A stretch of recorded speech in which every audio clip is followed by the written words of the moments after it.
नमस्कार।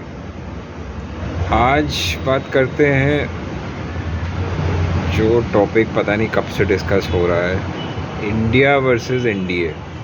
ठीक है, अब इंडिया आपको पता ही है कौन है। इंडिया मतलब जो कांग्रेस और जो बाकी पार्टीज़ जिनकी 2 मीटिंग्स हो चुकी हैं, उन्होंने बेसिकली अपना छोटा नाम जो उनका है, जो एब्रीविएशन है, उसको इंडिया कर दिया है। एनडीए तो आपको पहले ही पता कौन है। ठीक है, अब देखिए, इस पे बात करने से पहले ये समझ लीजिए कि जो मेजॉरिटी पार्टीज़ इंडिया की हैं, मतलब जो भारत देश की मैं बात कर रहा हूँ, राज्यों की और रीजनल पार्टीज़, वो सब इंडिया गठबंधन में। इतना आपको समझना पड़ेगा।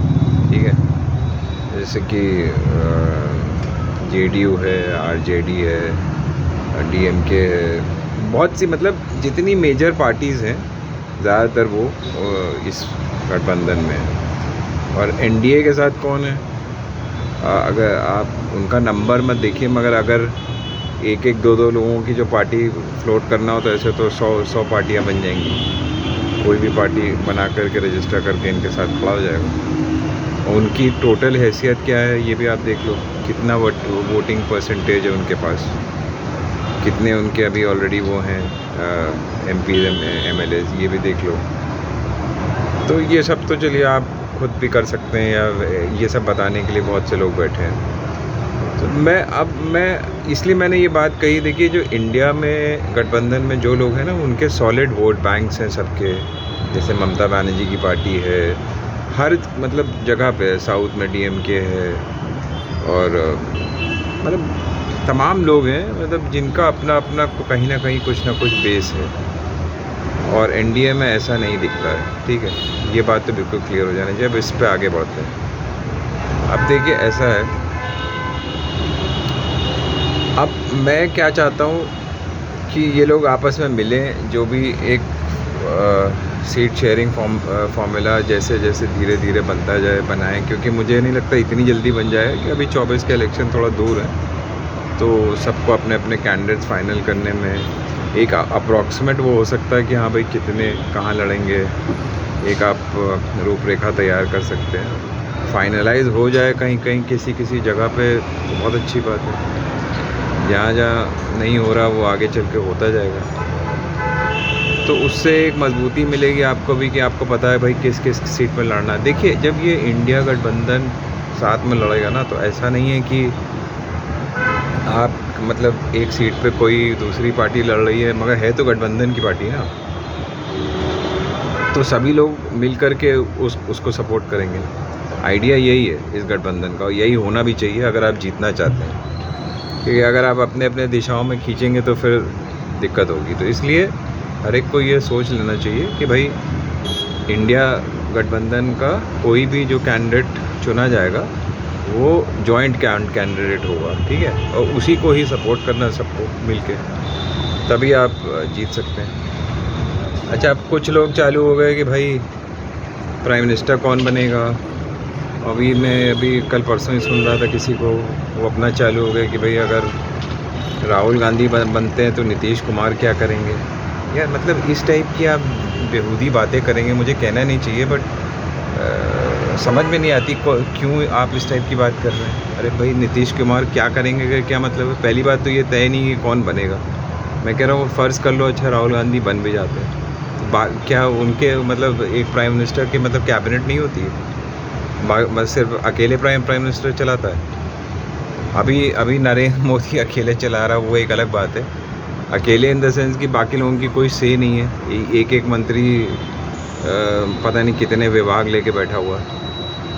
मगर इस गठबंधन में ऐसा थोड़ी ना होगा। इसमें अलग अलग मंत्री होंगे ना, तो नीतीश कुमार भी कोई मतलब एक इम्पॉर्टेंट पोस्ट उनको मिल सकती है, उसमें क्या दिक्कत है? या अगर नीतीश कुमार बनते हैं तो हो सकता है राहुल गांधी इस कैबिनेट में हो। तो मुझे नहीं पता क्या हुआ क्या नहीं हुआ, मगर देखिए, मेजॉरिटी लोग चाहते हैं कि राहुल गांधी बने। उस पर मैं अब ये वीडियो एक्चुअली उस पर नहीं कि कौन प्राइम मिनिस्टर बने, बट मैं एक बात कह रहा हूँ क्योंकि देखिए उनकी एक एक्सेप्टेबिलिटी है पूरे कंट्री में। ठीक है, भारत जोड़ो यात्रा की वजह से भी और पहले भी, क्योंकि उनको काफ़ी सताया गया, दबाया गया, तो लोगों की सहानुभूति भी राहुल गांधी के साथ है। इसलिए मेजॉरिटी लोग चाहते हैं कि राहुल गांधी को मौका मिलना चाहिए और वो अपना दिखाएं कि भाई वो क्या क्या क्या देश के लिए सोचते हैं, उसको अमल में लाएं। ठीक है, अब वो बाद की बात है, चलिए मैं उस पर बहुत ज़्यादा अब नहीं बोल करके।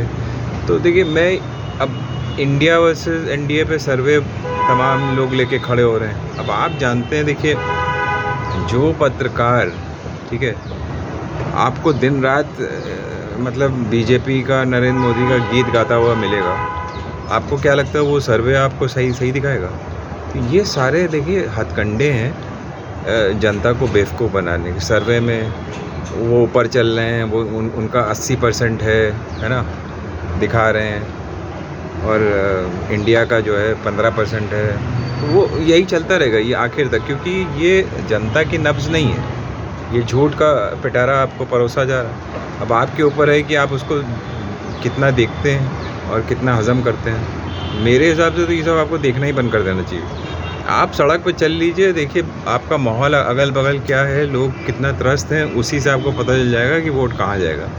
बहुत से लोग बोलते भी नहीं हैं, कोई ज़रूरी नहीं है क्यों बोले वो, भाई आपको क्यों बताएंगे मुझे किसको। पहली बात तो आपको ये बताना ही नहीं चाहिए कि आपको वोट किसको करना है। आप अपने ख्याल व्यक्त कर सकते हैं कि कौन अच्छा काम कर रहा है, कौन बुरा कर रहा है। पहली बात तो जो इंडिया वाले हैं, वो जिसमें जो चीफ मिनिस्टर है उनका काम तो आपको दिख रहा है। राहुल गांधी देखिए अपने बिहेवियर से दिख रहा है कि वो कैसा काम करेंगे। उन्होंने अपने प्लान्स आउटलाइन कर दिए हैं। अगर आप उनके विदेशी दौरे देखेंगे, या वो कहीं यहाँ पे भी इंडिया में भी जहाँ जहाँ जाते हैं, उन्होंने हर जगह देखिए अपनी जो उनके दिमाग में है कि वो इंडिया के लिए क्या करना चाहते हैं, भारत देश के लिए, वो उन्होंने साफ कर दिया।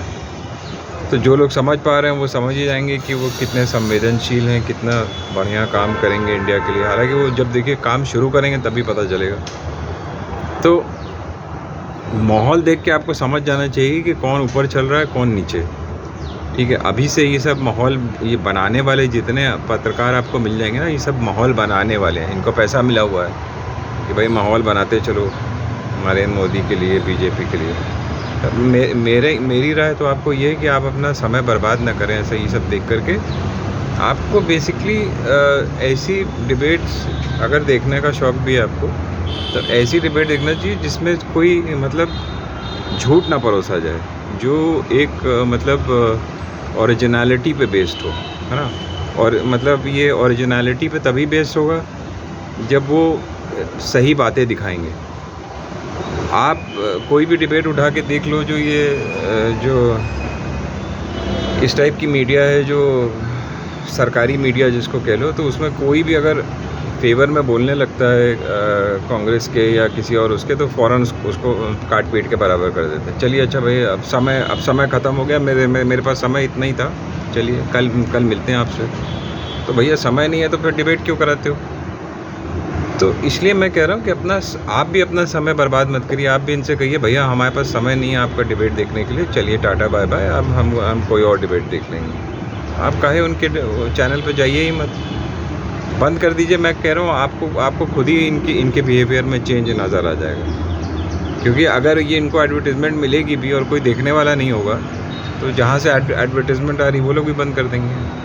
तो अपने आप सुधरने पर ये लोग मजबूर हो जाएंगे। मैं अपना भी बता सकता हूँ आपको, देखिए मैंने एक दौर पे पत्रकारिता करी हुई है, और मुझे मालूम है कि उस टाइम के पत्रकार कैसे थे, और आज तो उनको मतलब पत्रकार कहा जाए कि दलाल कहा जाए, मुझे नहीं समझ में आ रहा। हालांकि ये वर्ड यूज़ करते हुए मुझे भी प्रॉब्लम होती है, क्योंकि मैं उसी प्रोफेशन को बिलोंग कर चुका हूँ। अभी भी मैं अपने आप को एक पत्रकार ही मानता हूँ। तो ये सब देखिए, ये तो इनको समझना है कि ये अपने प्रोफेशन को इतना गिरा क्यों रहे हैं, ये समझ में नहीं आ रहा है। एक इंटेलिजेंट जर्नलिस्ट वही होता है जो देश की धड़कन को पहचाने और महसूस करे। और जितना ठीक है, अगर आप किसी वजह से नहीं बोल पा रहे हैं, आपकी नौकरी खतरे में, तो उतना ही बोलिए जितना ज़रूरी है, मगर झूठ तो मत बोलिए ना। ठीक है, चलिए ये बहुत लंबा होता जा रहा वीडियो, तो इसका पार्ट 2 मैं आपको जल्दी करूँगा, और मैं आपको थोड़े से और एग्जाम्पल से बताऊँगा कि मेरे हिसाब से कौन सही मतलब ऊपर चल रहा है, कौन नीचे चल रहा है, बराबर पे चल रहा है, क्या हो रहा है। ठीक है, जय हिंद, जय भारत।